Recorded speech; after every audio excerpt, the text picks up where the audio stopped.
পুঁই মাচা বিভূতিভূষণ বন্দ্যোপাধ্যায় এই গল্পটিতে একদিকে কুসংস্কারাচ্ছন্ন সমাজ ব্যবস্থা, বাল্যবিবাহ, পণপ্রথা, নির্মম দারিদ্রতা, অন্যদিকে জীবন ও প্রকৃতির প্রবাহমানতা সব কিছু মিলেমিশে একাকার হয়ে গেছে।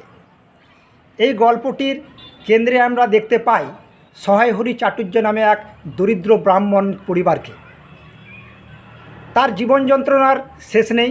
তার স্ত্রী অন্নপূর্ণা, তার 4 মেয়ে, বড় মেয়ের নাম খেন্তি। বড় মেয়ে খেন্তির বিবাহর বয়স পার হয়ে গেছে, 14-15 হয়ে গেছে। তখনকার সমাজে 14-15 বয়স মানে অনেক বয়স। খেন্তির বিবাহ একবার ভেঙে গিয়েছিল, সে লগ্নভ্রষ্টা। তার জন্য সমাজপতি সহায়হরি চাটুর্যকে ডেকে হুমকি দেয় একঘরে করে দেওয়ার জন্যে। অন্যদিকে স্ত্রী অন্নপূর্ণার চিন্তার শেষ নেই মেয়েকে নিয়ে। তার মেয়ে খেন্তির প্রিয় খাবার হলো পুঁই শাক। কোথা থেকে সে একটি পুঁই গাছের চারা সংগ্রহ করে এনে তার বাড়ির উঠোনে পুঁতে দেয়।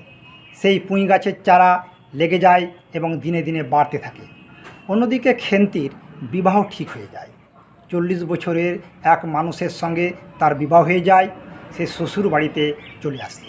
শ্বশুর বাড়িতে এসে খেন্তির জীবনে সুখ শান্তি সব কিছু উধাও হয়ে যায়। তার বাবা পণের কিছু টাকা ধার রেখেছে বলে খেন্তির জীবনে নেমে আসে অমানিসার ঘোর অন্ধকার। তার শ্বশুর শাশুড়িরা প্রতিদিন তার উপর চালাতে থাকে নির্যাতন, অন্যায়, অত্যাচার। খেন্তি তো একটি রক্তে মাংসের মানুষ, সে কত সহ্য করবে এই অন্যায় অত্যাচার। অবশেষে বসন্ত রোগে আক্রান্ত হয়ে সে মারা যায়।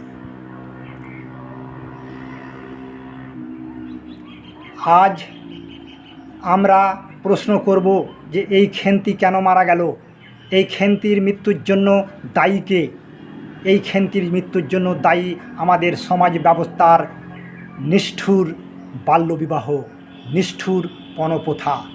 এই পণপ্রথা কত নারীর জীবনকে ছিন্ন ভিন্ন করে দিয়েছে।